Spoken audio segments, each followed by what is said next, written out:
and calling the special council meeting of today's date to order. Councillors, as usual, I open with a prayer.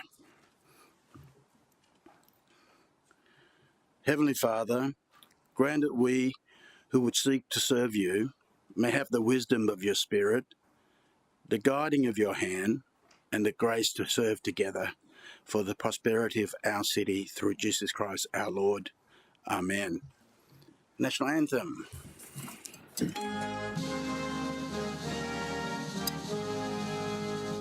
Australia.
Item 3, conflict of interest and declaration.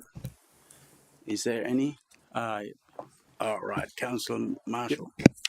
Thank you, Mr. Mayor, and through you. It just relates to 4.1. I think the information's up there in the nature of the prescribed conflict. So I've determined that I've got a prescribed conflict, and I'll leave the room for the Griffith University presentation. Oh, okay. Yep.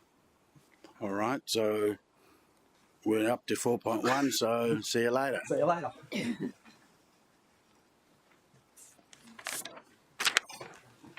Bin.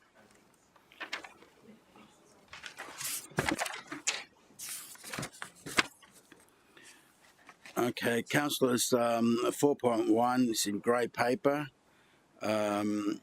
Councillors, I move that we go to close commercial in confidence. Second to Councillor Gates.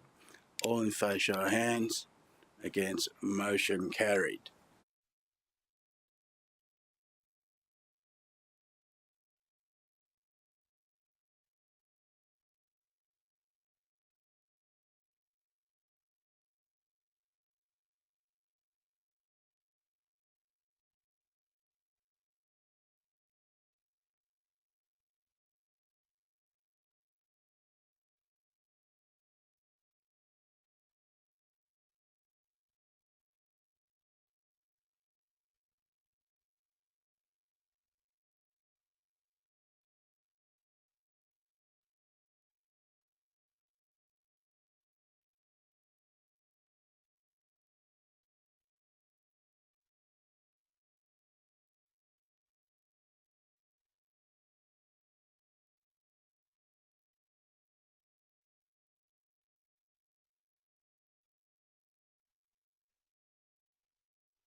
Councillor. Can you hold it for a Marshall? Very good. No.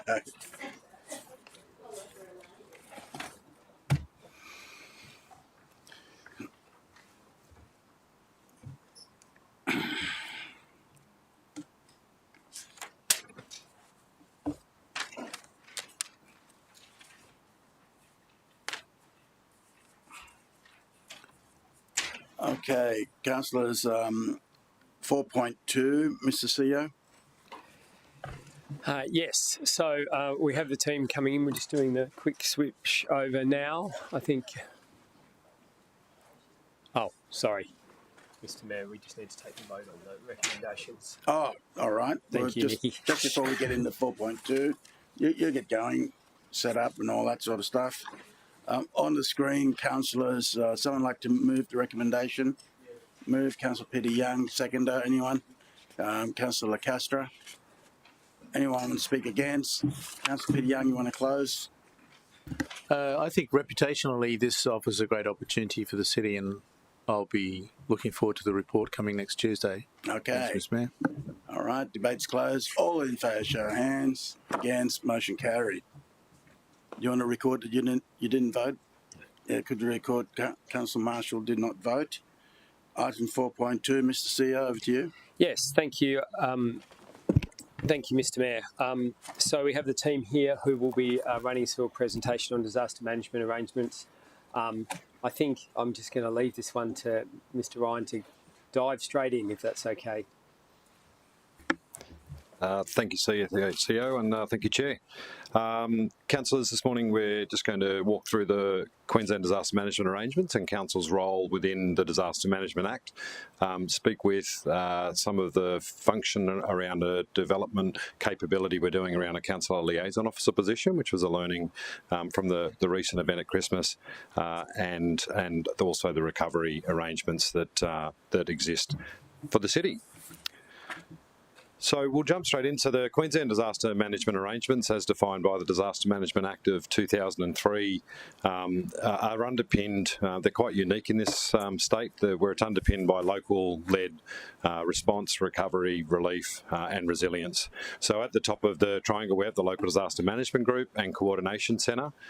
We are blessed for the City of Gold Coast where we enjoy a one-on-one relationship with our district, so it's the Gold Coast District is just for the Gold Coast local government area based on the police districts, and the District Disaster Coordinator being Chief Superintendent Craig Hanlon, the Senior Police Officer on the Gold Coast, the Queensland Disaster Management Committee, which is chaired by Premier Chris Farley, and the State Disaster Coordination Centre in Canberra, and the Department of Home Affairs. This diagram is still yet to be updated, but it's now the National Emergency Management Agency, which is in Canberra. So the bottom two levels are 24/7, 365 capabilities that operate all year round, and the district and local are scalable and activated when required. The Disaster Management Act has a clear definition, a definition which is a serious disruption in a community caused by the impact of an event that requires a significant coordinated response by the state and other entities to help the community recover from the disruption.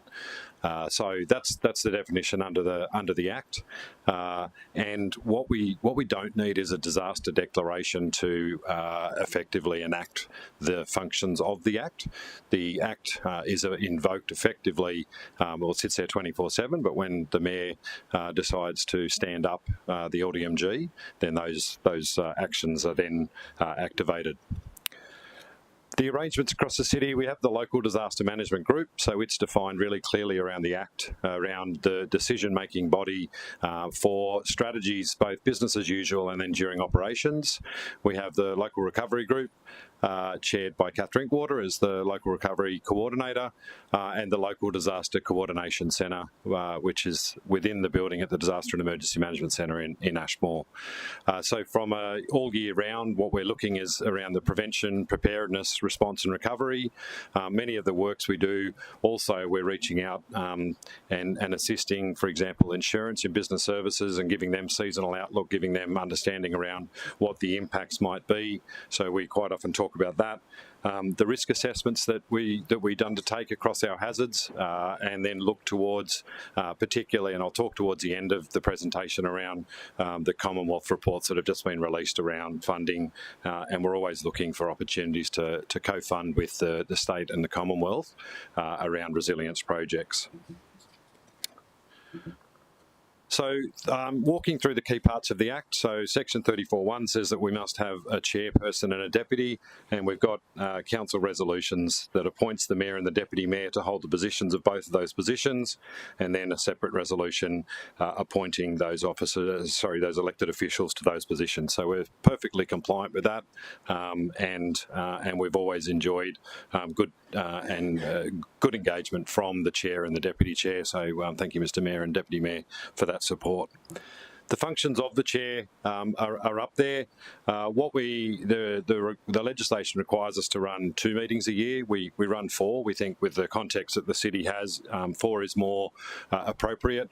And then we often have working groups that come off the local disaster management group. So there's one that's meeting about 3 times a week at the moment on the automated flood warning system, Floodcast, that we're introducing, and we're hoping to have that online probably early in 2025, where we have police, fire, local knowledge from the SES and others working through where those flood. So they sit as working groups off the LDMG and then report through.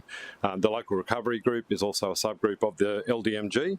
And we're blessed, as I said, the relationship with QPS, where the District Disaster Management Group also co-locates within the Ashmore precinct, where we have day-to-day the support officer, the executive officer working out of there, but we quite often get visits from Craig as the District Disaster Coordination Centre. That's the core membership of the group. So we've got most of our key agencies across the city.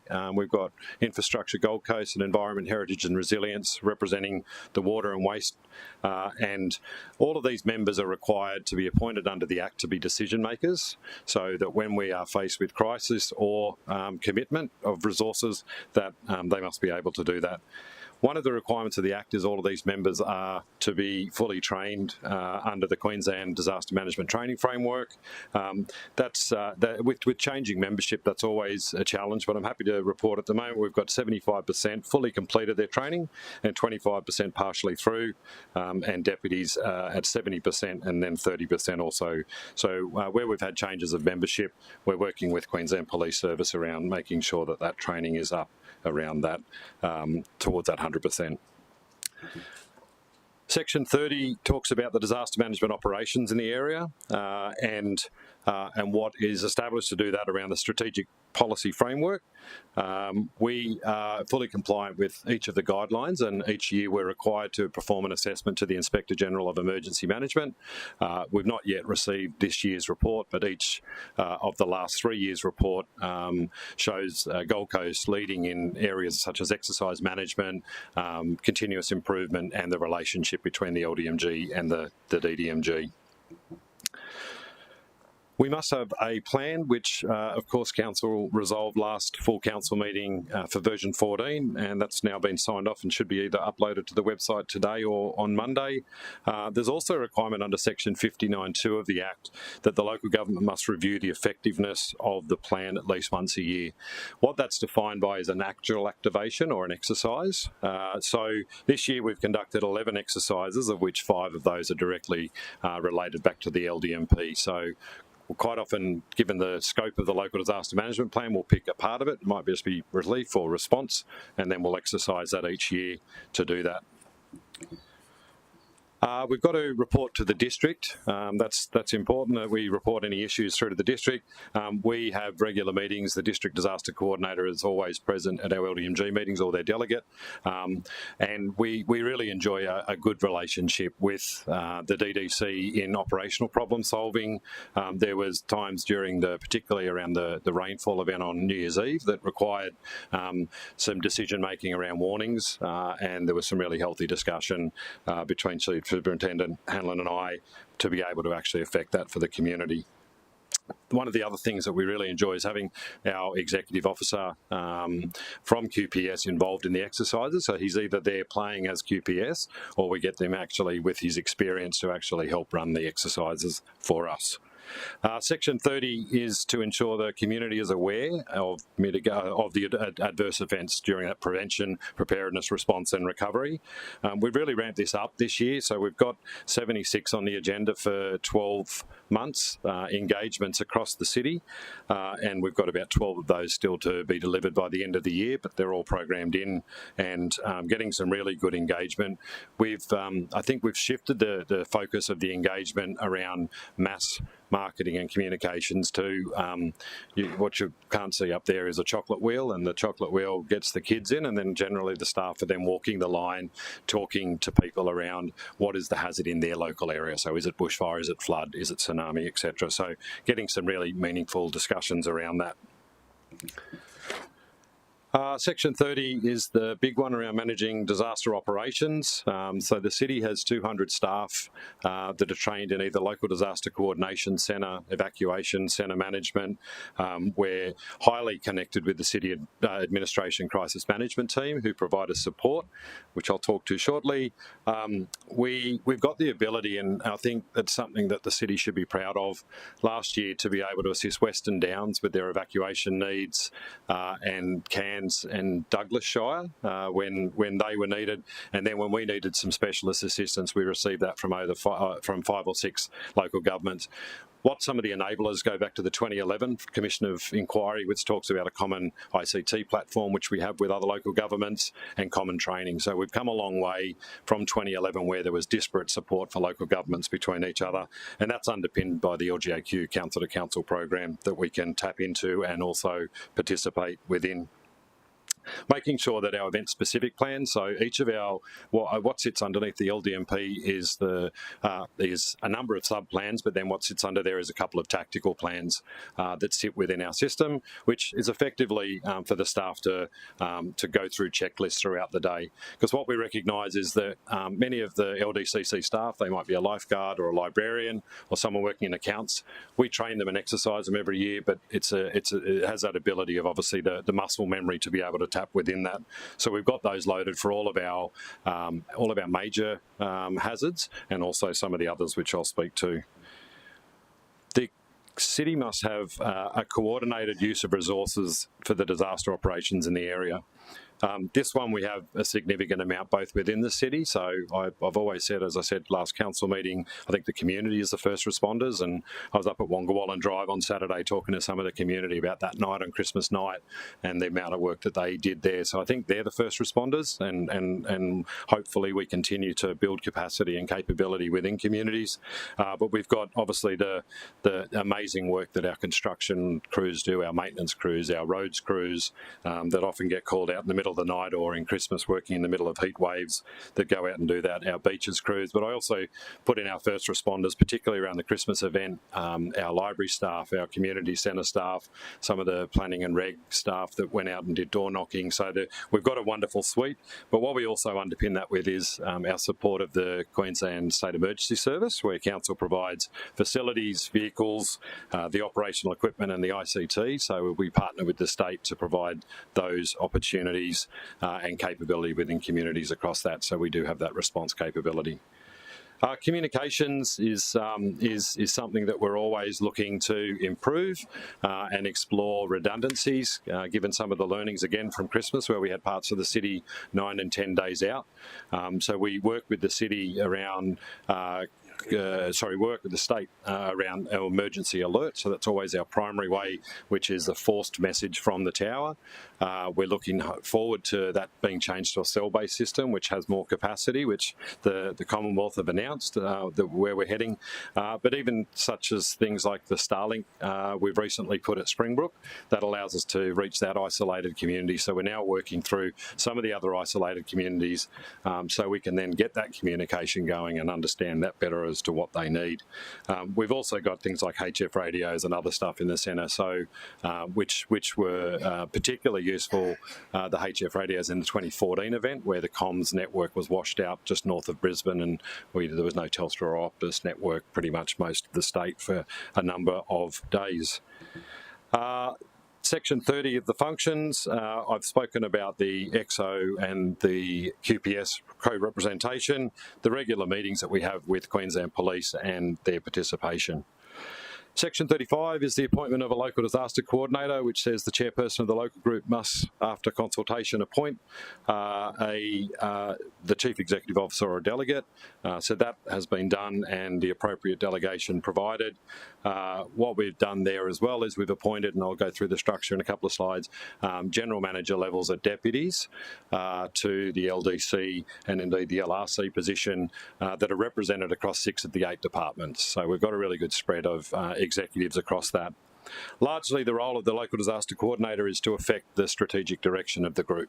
So whatever's decided at the 4 business as usual meetings and then at the operational meetings, and I think, Mr Mayor, I think we had about some 14 during Christmas, is to take the strategic decisions of the group and then to send it into the local disaster coordination centre to achieve those outcomes. So we do have on call that sits behind our LDCC as a 24-hour disaster management duty officer. So they're able to deal with the BAU, and then we have the scalable system, which we'll talk about. So that's our disaster management appointments at the moment. So myself as LDC and Kath as local recovery coordinator, and then we have 4 deputies each, as I said, across the business of 6 of the 8 departments that come together and exercise, train and enact activations. The 3 groups that I spoke about, so local disaster management group, the local recovery group and the LDCC, they all are aligned now under the Queensland doctrine, which is 4 levels of stand up. So at the moment, all 3 levels are at stand down and generally sit there as we move forward. We can actually have different levels, and quite often we'll have different levels. So if we get, for example, the rainfall event where we saw a number of suburbs receiving over 100 mil, I think it was 3 Wednesdays ago, we moved the LDCC to alert, but there's no need for the coordination effort yet, so LDMG stays at stand down. Quite often the local recovery group will be stood up for some months after the event, where the LDMG might be stood down and the LDCC might be stood down. So there will be different levels around that, and that's again another learning from the 2011 Commission of Inquiry, that all local governments should have the same levels. I believe I briefed councillors on this at the last fall, but that's just a reminder around the lead and support. So we do lead a number of natural hazards across the city, but we certainly support heatwave, pandemic for Queensland Health, bushfire for Queensland Fire Department, and cyber sits within Transport and Main Roads with the cyber security area. Where we're a supporting agency, it's a much smaller response. So we're very much supporting whoever the lead is in what their need is, versus when we're leading the response. And I liken, if we had a bushfire in the hinterland now, the LDCC would be at probably level 1, which is probably around about 15 staff. With liaison officers versus February-March 2022 event, and there's probably 75 staff 24 hours a day, including all the agencies' liaison officers. So it is very much a scalable approach. There's some of the other non-natural hazard events that we are responsible to provide support to. We're currently working at the moment, so we have a really good understanding around intelligence across Queensland through our portals that we're provided through Queensland Police, and we're currently working with National Emergency Management Agency, and we'll have the National Common Operating Picture, because obviously we're not so interested as to what's happening in Cairns, but in Tweed we might be more interested in that. We do have a really good relationship with Tweed Shire Council. In fact, they were the first 3 trucks in here on Boxing Morning that came to give us a hand cleaning up from every other local government, and we've certainly helped them in the past. But making sure that, as I said, we've got that joined up approach, and we're taking that further around any of our resilience projects that we're looking at where can we connect up and attract further investment, as the state and Commonwealth are certainly quite interested at the moment around cross-border capability, as they should do. That's breaking it down a little bit more. So the LDMG is the top of the tree as far as strategic decision making. We then break that down into the LDC and the incident management team, so ourselves within the local disaster coordination centre, and then of course our amazing field crews that are out there responding each day. What we have is then a really strong relationship and link to the City Administration Crisis Management team.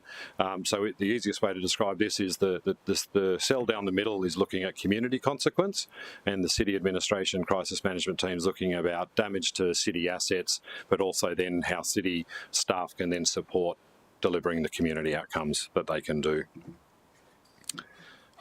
That's the broad layout when we stand up to the full level of the LDCC. So we have an intel, a planning, an ops cell, logistics, public information, facilities and recovery. Again, scalable to that. One of the things that, whilst it's not unique to the Gold Coast, I think we do it really, really well, is the standing up of recovery early. So quite often we actually have a recovery cell planning, and if we look at the Christmas event, we had recovery in their Boxing Day, starting to consume the operational information, starting to plan that, which is fantastic. And then, as I said, we start with coordinators, and then we start building that up as we need to do that, depending on the hazard. Some of the other key activities across the LDCC. One of the biggest feedbacks from community, which was really positive to see, is why did we have lifesavers up in the hinterland?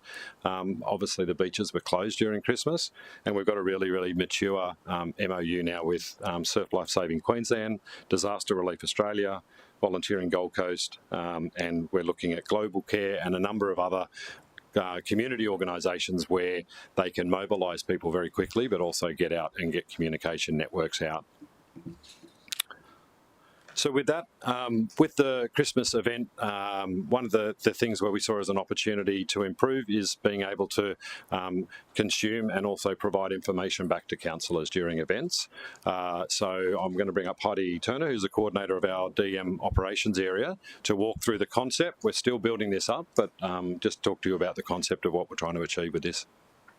Thank you, Chair. Thank you. So I'm just going to take a few moments to provide you an overview with the concept that's currently being developed and will be ready to be used in this season should we need it. And hopefully we won't, but we do have it ready just in case. So a bit of the background is that the review of our city processes and our disaster and emergency management process, both within ourselves but also looking at what happens across other local governments, has identified a need to develop a process that we can use to have that interaction and that communication from our councillors into the local disaster coordination centre and sharing that information that's critical about what's currently happening back out to the community. So during the December 2023 and 24 event, we trialled a concept organically with the council liaison process, and that looked like the daily briefing that was occurring with the CEO and the local disaster coordinator or local recovery coordinator directly with the councillors at the time, and that occurred at the same time every single day. So during that event, we then had members of the local disaster coordination centre and the operations cell case managing up to 70 different customer impacts that were occurring, community impacts that were occurring across the Gold Coast. That was enabling us to gather that information directly from what's happening in the councillor's area into the local disaster coordination centre, and then triaging those requests and making sure that we had the right agencies or the right city personnel assisting those community members to help them to respond and recover during that event. We acknowledge that the information received from the councillors is critical, and you're seeing all that information, those direct impacts to your community and to the infrastructure within your area.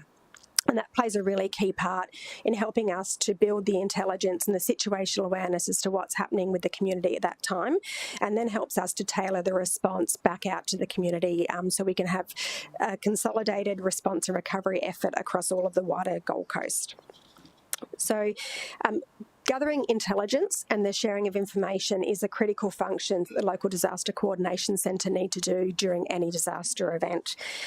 And it helps us to organise those response and recovery functions across the full city. So as part of the review process, we've looked at what concepts are being used across other local governments, and in particular around Brisbane City Council, Ipswich and Scenic Rim.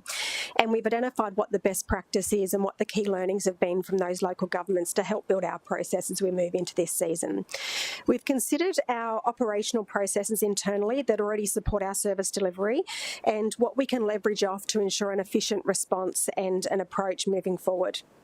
We've had a really strong focus on a one city approach, and that's to remove any duplication and to streamline the LDCC resources and allocate resources effectively across the entire community. As part of the process, we are working with the Office of the CEO to develop a councillor guideline handbook, which will provide that clarity and the details around whose roles and responsibilities and what methods of support are available to be used. And we're working with the Office of the CEO to identify the suitable resources to help support this cell and those who have got the desired skill set. So first and foremost, the most important element we're looking for is good communication with the community and understanding what the local government's roles and responsibilities are and what the responsibilities are of the local councillors.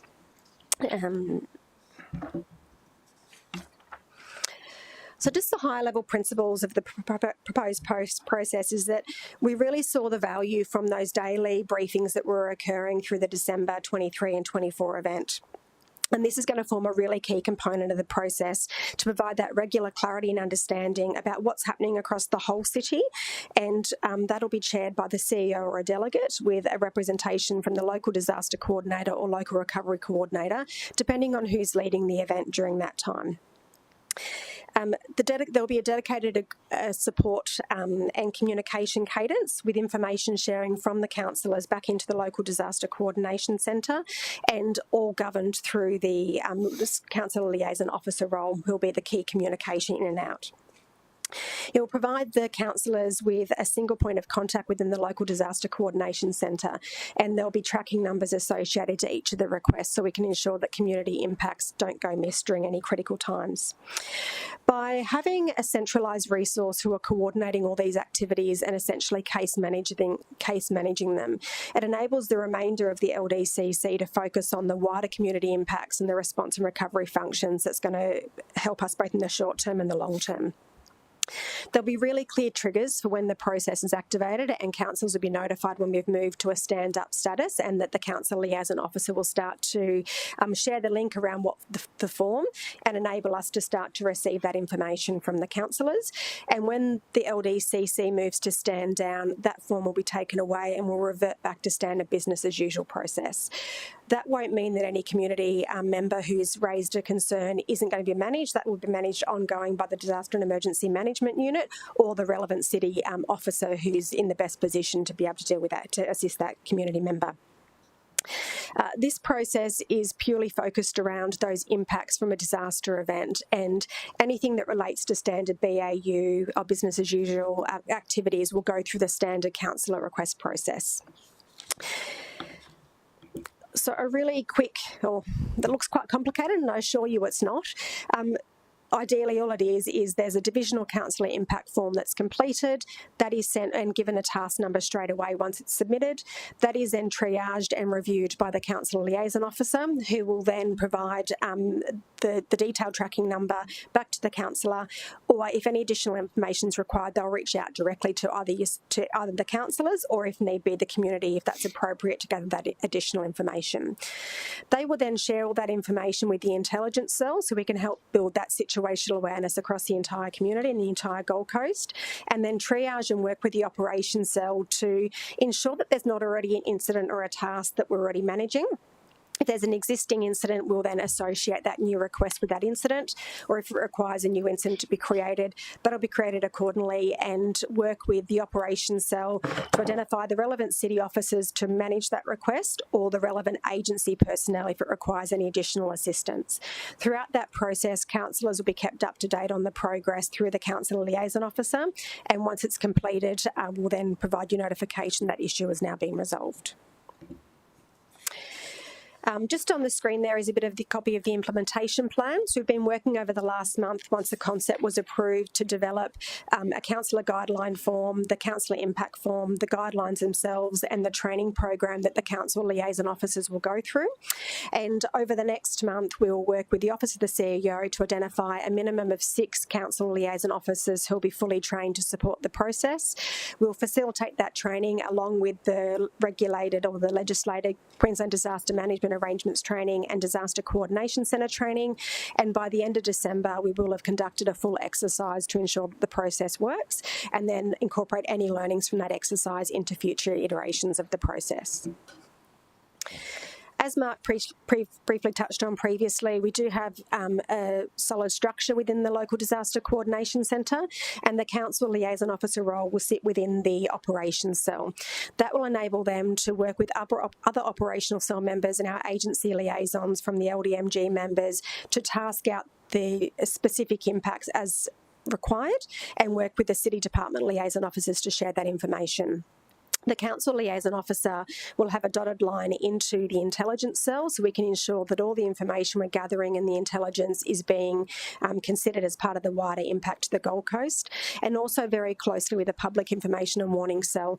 They will develop the daily briefing for the Mayor to give out to the community, and once that's been completed, they'll be able to support with social media posts that can be then shared to the local community so they can understand what the impact is. I'll now pass over to Kath Drinkwater, who is our local recovery coordinator, also the general manager. Mayor, can I ask a question about that, please? Thank you very much. Through you, Mr. Mayor, the councillor liaison officers, why has it been considered necessary to have 6? I mean, I could understand if it said up to 6, but it says a minimum of 6 when, for example, the disaster at the end of last year was limited to the north, and are they anticipated to be new permanent employees, or are they anticipated to be volunteers who volunteer at the DMU during a disaster? Mr. CEO? Yeah, so I think the intent is to have 6 people in the organisation trained in how to do it, not to have 6 new people in the organisation doing it. It just allows for leave and coverage. And it will depend on the size of the event as the amount that we would need. But in general terms, we're talking about having a person who's trained, who understands the processes, who's a single point of contact for councillors during an emergency, not putting on 6 staff, extra staff. Yeah, thanks very much. And I think given we're in open, that was a very good question. Councillor Patterson. Thank you, Mr. Mayor. Just to follow up on that. So one thing that really worked well during the last event was that we were receiving the same information at the same time. Mm-hmm. So does this mean if the event is large enough that there would be more than one liaison officer working? Because I have concerns about some councillors being told some information and others when we've actually had a really great system where we all get the same information at the same time. Thank you through you, Mr. Mayor, and thank you for the question, councillor. And I was asked a similar question offline. What I would say is councillors should just consider that this is a replacement to the role that I played in a more ad hoc period, because we didn't have this role in place. We would still do one meeting, we would still do all the councillors together, one set of messaging. If the event was big enough, just for coverage, you might need more than one person on, so you can have one person on, one person off. But the intent is to create a single point of contact for councillors with a single messaging, similar to what we did last time. And it's not, I'm not ruling out the need or the desire for me to still be doing that, but this is in what this would be is a support person to me to help get all that information together and just formalise what we did essentially in the last disaster.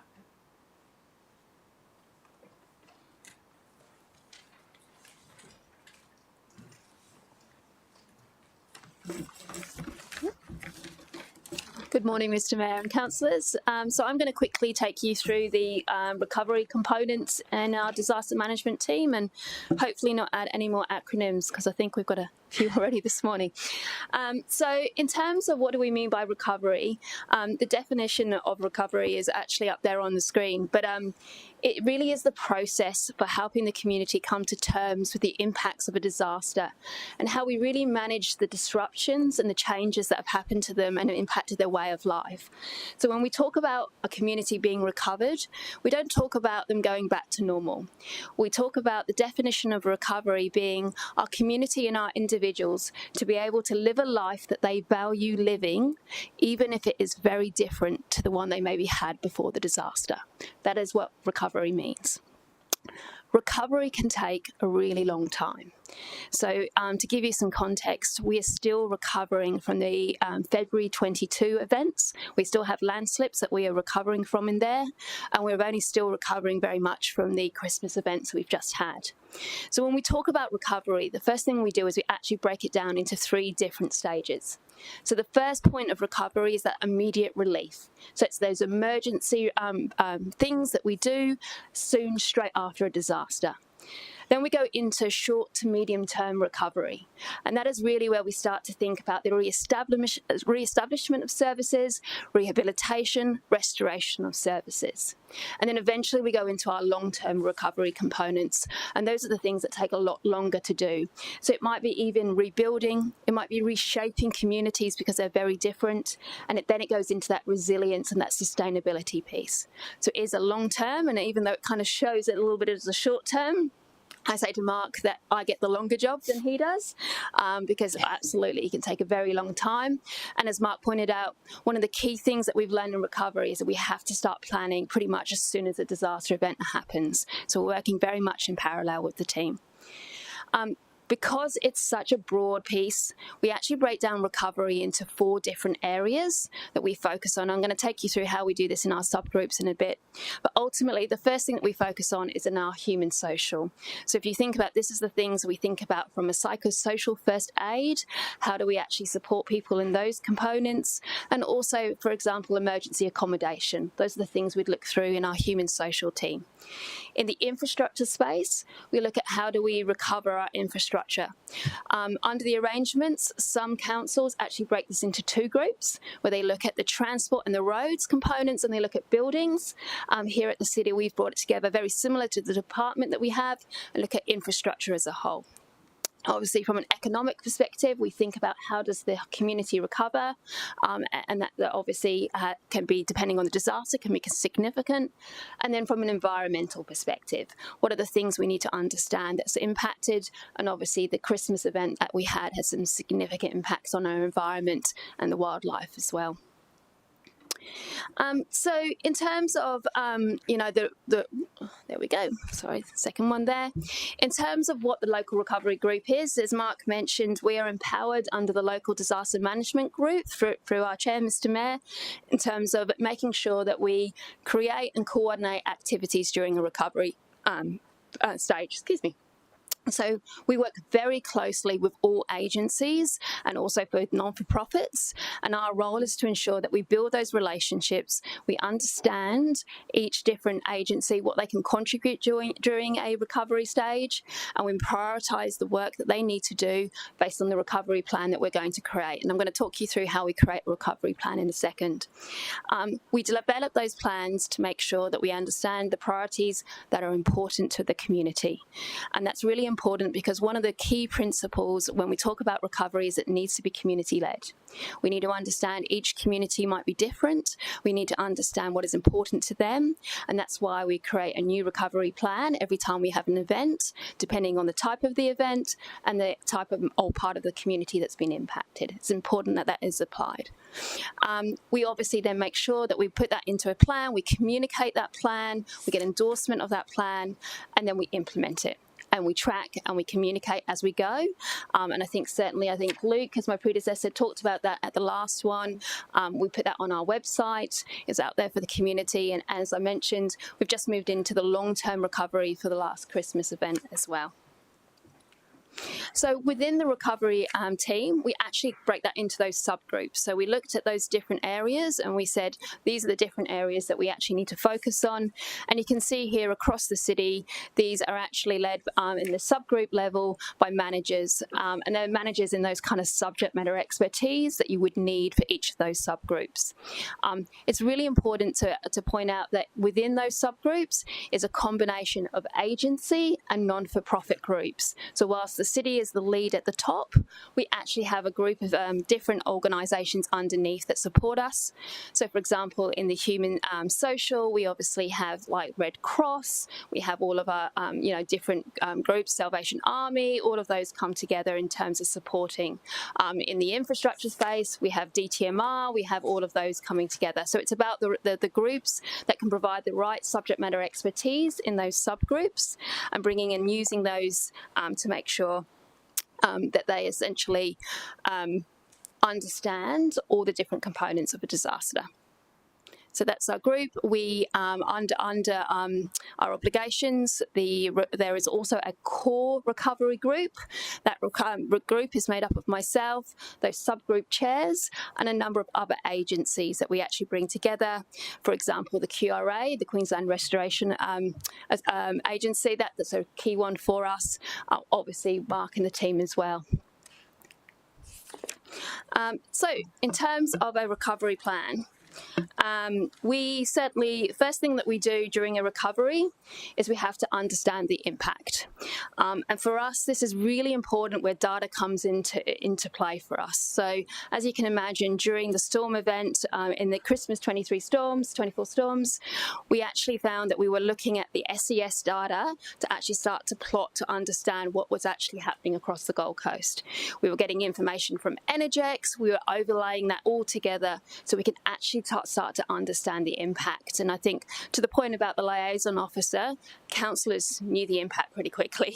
So getting that information, bringing it all together allows us to do an impact analysis, an impact assessment, and we can actually start to then decide what our recovery objectives are. So as a general rule, once we're activated and we stood up, each of our subgroups, they will meet, they will start to analyse that data, they will understand those impacts, and they will start to create those recovery objectives. What do we think that we need to do to recover and the community needs to recover? Those go into, like I mentioned, an event recovery plan. We bring those together. We call those lines of effort. In the Christmas event, we actually had 5. So we had the infrastructure, the environmental, economic, and human social lines of effort in terms of the things we were focusing on. But we also knew pretty quickly we needed to focus on resilience and sustainability. How do we actually come back? So as a community. So those were put into there. So as a recovery group, we work through that, we draft that, and then we present it back to the local disaster management group, and we get that endorsed. So we said, this is what we think we need to do, and we get that assessment, we get that sign off, and then absolutely we are implementing it. That can take a little bit of time, and I don't want people to think that we stop in between, because we don't. We are immediately providing relief. Relief is a joint effort between the disaster management team and the recovery team. From a community's perspective, that line doesn't exist. They just need support. One of the things I think that we did amazingly well was that we identified, for example, in the last event was Operation Cleanup. So very different to our normal kind of events, where we actually said, okay, we are going to need a significant short-term recovery piece here. We need to help. And that's where the Operation Cleanup team came in, and they did a phenomenal job identifying and supporting us through that short to medium term. So this is I guess, and I know Mark's taking you through the arrangements. The recovery, absolutely, there's a Queensland recovery plan. There is a methodology in how you would create one of these. Obviously, one of the things that the city does very well is we have a huge team who come together. They create these templates for us in a recovery and in a disaster event. We utilise those. We make sure we're consistent with those principles, and we apply them each time. So obviously, every event is different. We'll obviously look at those, and they get changed as we see fit. In terms of the role that I'm playing, so obviously I chair the local recovery group. I think I'll whiz through this. Essentially, my role is just to coordinate, as I mentioned. It's across all states, across all agencies. Depending on the type of disaster, there may be districts, there may be state support. My role is also to make sure that the state... You've got 1 minute. Okay, so obviously the state recovery coordinator, we have to report upwards, not only to the LDMG but to the state as well. And more importantly as well, we make sure that we identify if there are any funding or from the QRA that we may need to take, and make sure we've documented what we need, and also to assess if we have any gaps in terms of our recovery piece. And one of the things I think that was amazing in the last event, which we took to Mr. Mayor Mayor and LDMG was that the fact that we felt there was a gap in community grants. A lot of sporting clubs were impacted during the events, and there wasn't state funding in that space. So the city actually provided a community grant for that, which was really successful, and we saw some amazing sport, examples of where we were able to get sporting and communities back up to speed. So that was fantastic. Sub-chairs, as I mentioned, the team, they go through, we meet annually outside of any kind of disaster. The subgroups meet at least twice. We've also quite recently done a membership analysis. Everyone in the LRG also has to have training very similar to the team, but they also have the recovery modules as well, so they are compliant in those. And it's all about building relationships.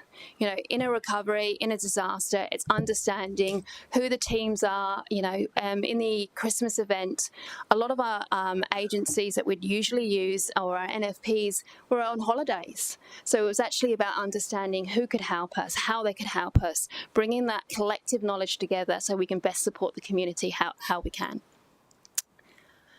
I'm going to pass quickly back now to Mark to talk about what's happening.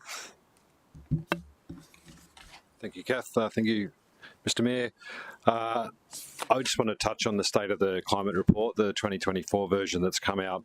I don't think there's probably any surprises in that. It's pretty consistent with many of the other climatic reports. I think there's a direct link, and just I wanted to touch on around the two Commonwealth reports that were released last week, the Colvin Review and the Glasser Review. There's some 77 recommendations in there, but the key ones is talking about more funding at the Commonwealth level and more better coordination of funding around hard infrastructure projects as far as built infrastructure projects, better distribution of funding, clearer roles and coordination of different levels of government within that natural disaster risk profile, as opposed to where I think it's done quite good locally at the moment, rolling that up, but also resourcing of a national governance arrangements around Royal Commission of Inquiry implementations, etc., and so forth. So with that and the challenges that the climate report brings us, we do enjoy a really good relationship with the Queensland Reconstruction Authority and National Emergency Management Agency, and at every chance we'll be looking to seek funding, co-funding opportunities to work together across the three levels of government to deliver that. But in relation to that, as I wrap up, I want to, assure Council that the Gold Coast is being looked at by many other local governments about how that they can do things differently. The term unprecedented becomes precedented after one of these latest events, etc., and so forth. So we've been engaging heavily around South East Queensland councils. They're very interested in the lessons that we took from Christmas. They're really interested in the approach that we did around Operation Cleanup and how scalable that. I was up in Redlands last Friday, and they said, should that storm have gone 20 kilometres to the north, it would have been through Victoria Point and Cleveland, and we would have been helping them versus them helping us. So they're very, very keen to understand how we're doing that. But some of the key projects around Program Air, our commitment through to the severe wind hazard assessment, which we're starting to deliver, the organisational goal to deliver the disaster resilience scorecard, and our score overall compared to other cities is really, really important for us to measure into the future, and we'll be able to have tangible outcome about investment versus community resilience. And the building of a common operating picture. There's more data, I think, that Kath spoke about. There's more data than ever for us to make evidence-based decision-making, and I don't think it's going to cost much to actually bring it together. It sits at the state level, the Commonwealth and the city, and it's about getting everyone together in that. Finally, how can we work together? And we know that the council has quite often pushed this message. Our Gold Coast Alert Service is continuing to rise. I think we're over 14,000 users and growing. That links people back to the dashboard.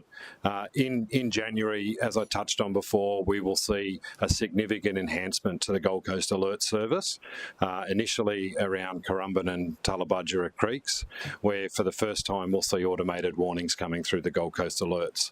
So they're our first two test cases. What that will be, as water rises, there'll be an initial text that will be sent, and then as it reaches each of the triggers, it will update the community around calls to action.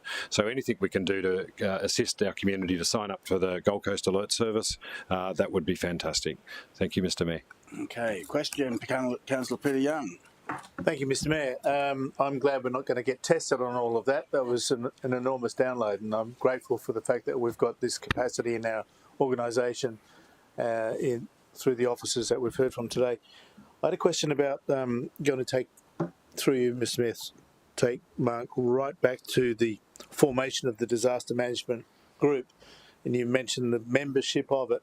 I didn't see anything about, and most of our disasters have been weather related, but I don't see anything about weather services, BOM, or private contractors who might provide information to the group.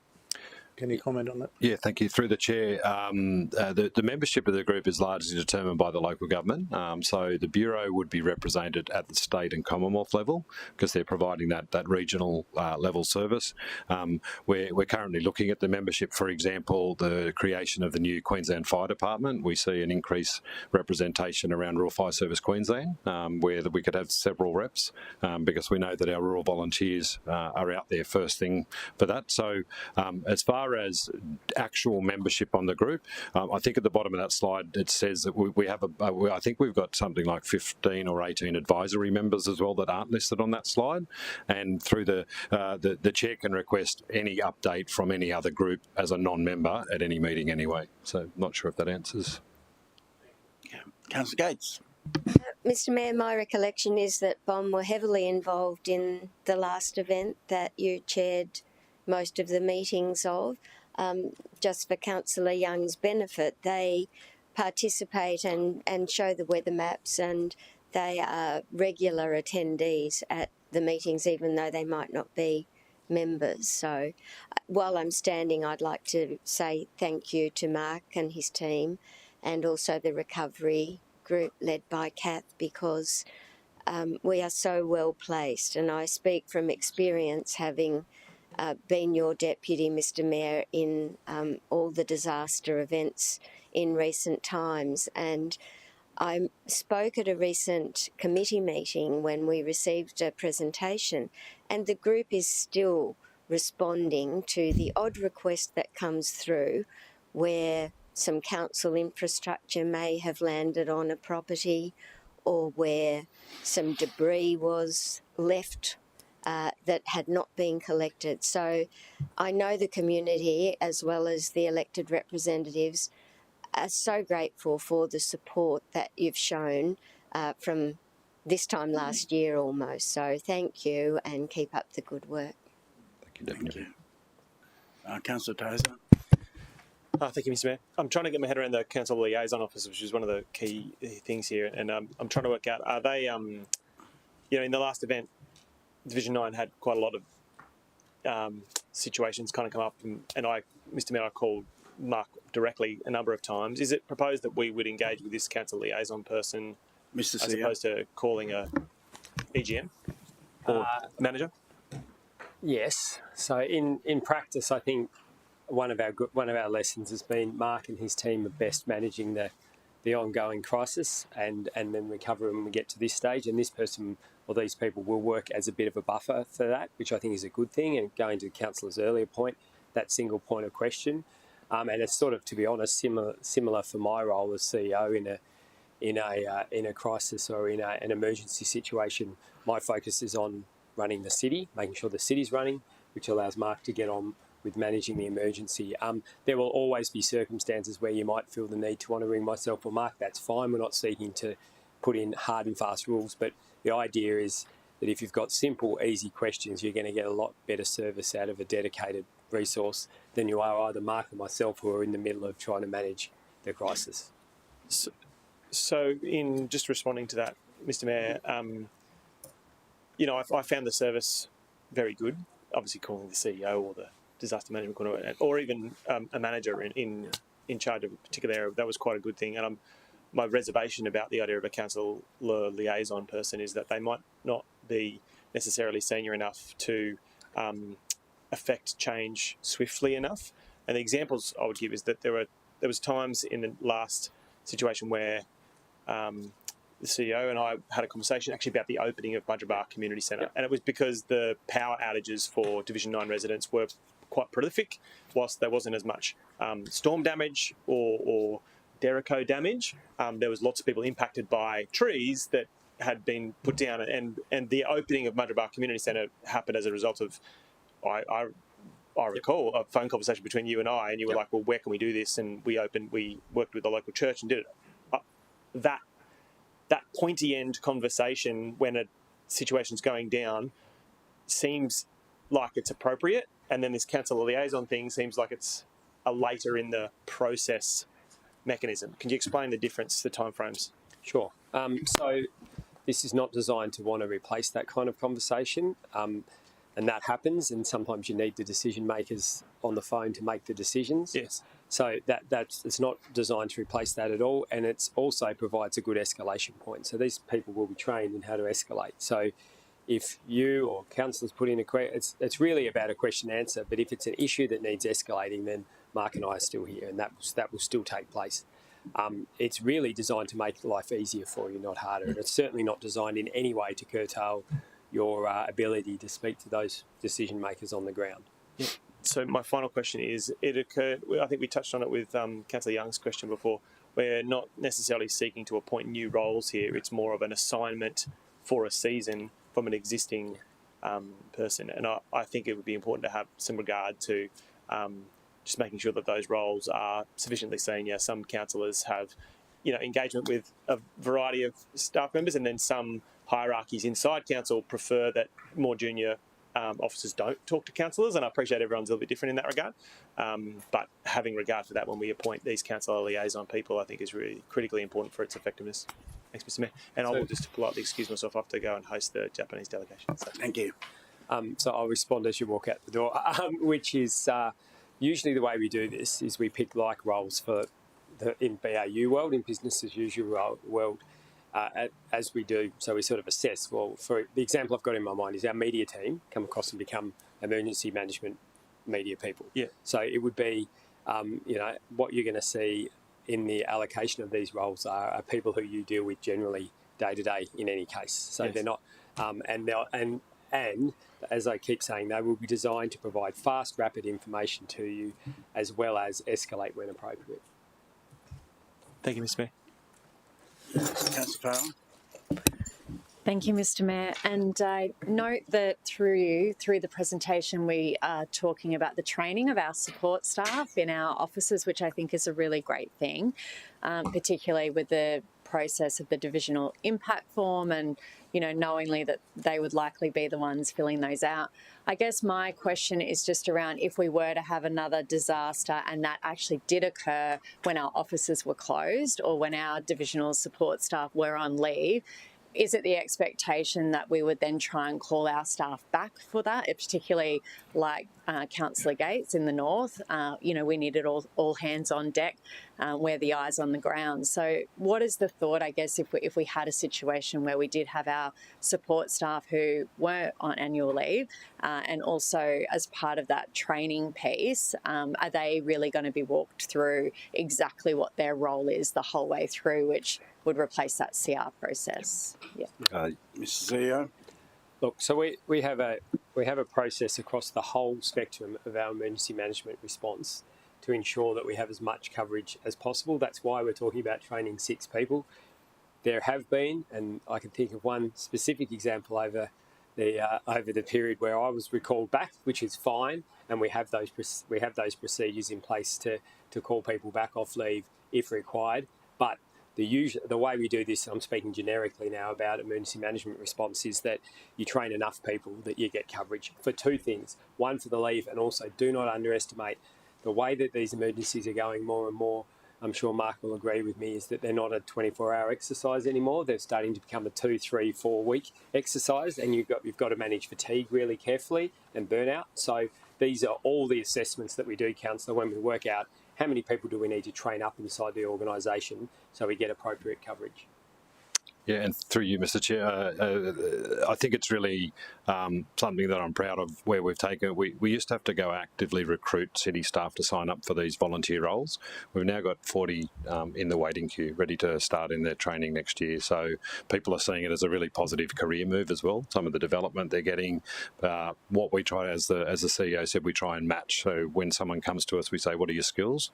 So what I would see is that this capability will grow and we will have then more buffer within there. So if there is a certain division that's far more impacted, we'll have that ability to be able to assist and push that in. Councillor P. Young.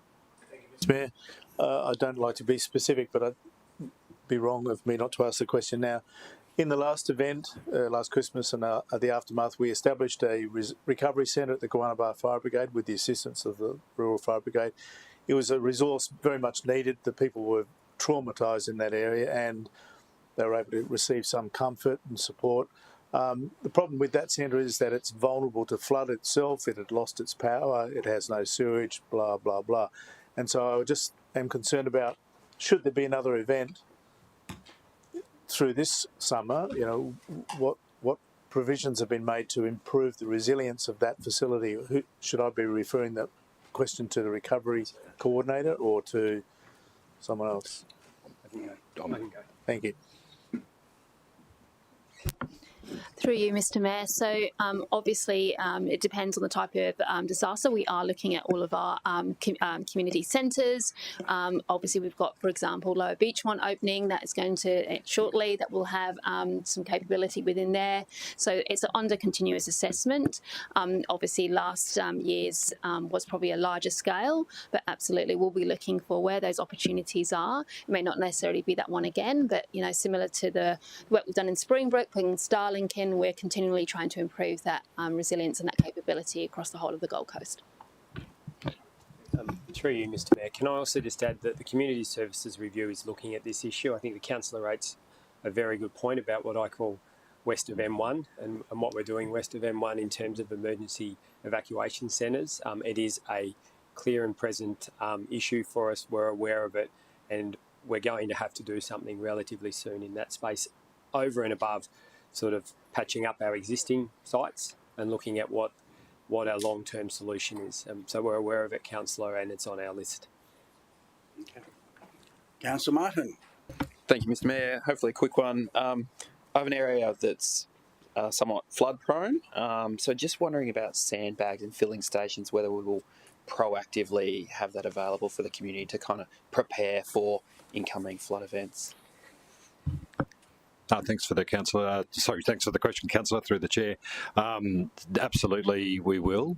One of the things that I think we have to be careful about is the expectation of how quick we can open those. So, if we look at the event 3 weeks ago, that was largely unforecasted, large amounts of water hitting the city with no notice.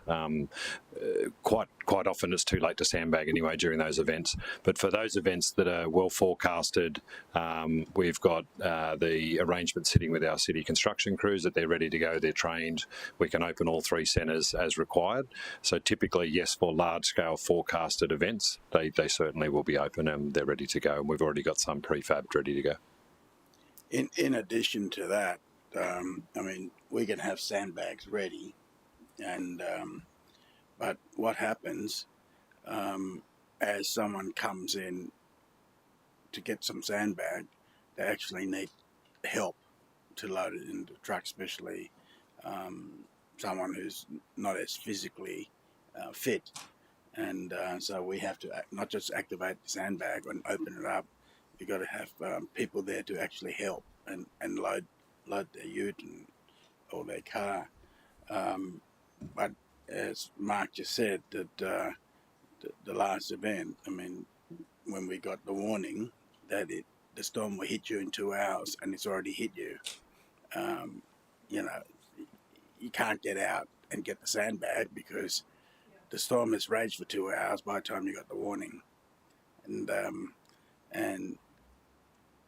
you know, if someone's got solution for that, apart from telling bombs to look at other software, my point is that it's going to be times where Mother Nature is so unpredictable The other thing I would say is in our Get Ready program, we do encourage people to, more than happy to give them sandbags to get ready, as well, amongst other things. We've got a whole list of things for people to do to get ready. So I think that there'll be an ongoing education process as we're going towards storm season / fire season. As you can all recall, this time last year, all the prediction was about fire, and we were doing exercise on fire, and end of the day, it was the wettest season for quite a while. So that's part of disaster management, to be nimble about it, but you just can't cover every base, because when you think you got every base done, you haven't. Still, there's something else. Anyone else? Any other question? Councillor, I move the recommendation. Seconder, Councillor Gates. Anyone speak against the recommendation? Put the motion to you. All in favour, show of hands. Against, motion carry. And thank you, presenters. Now, sorry. We're done. Okay, good. All right, Alicia, can you come out? The councillors, this is optional, bonus, dessert, whatever you want to call it. I'm going to close the meeting. You can hang back, and there's a few additional information. Meeting's closed. 12:23. Streaming off.